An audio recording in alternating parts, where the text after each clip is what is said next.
problema. Amen. Ang sa mga pressures. Ang kalimutan mga kaigsunan na tulo nato kinahanglan ta mo pasan o daghang mga bukat for success, recognition o kinahanglan ta mo master dunay pressure kumplita. Pero the more ka mohimo niya, the more ka kapuyon. The more ka mo kapot sama sa nindot na o taas na standard sa kalibutan, the more ka kapuyon. O ang mga Hudiyo mga kaigsunan, mga believers, and also the disciples are affected. Na sinabi nila ang kabuktat sa kinabuhi.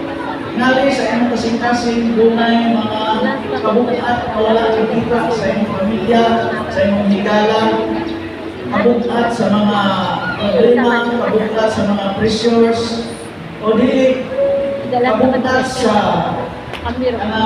problema na dili na nimo kaya, dili na uban na dili kaya, matod pa sa Koreano na makuwalay ngayon siya na manuman mga kaigsunan na kwarta pa yung makakagbo sa problema sa paghinahanglan sa kasing-kasing.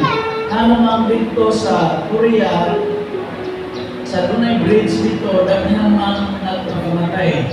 Niya ang nagpakamatay, dili kabos.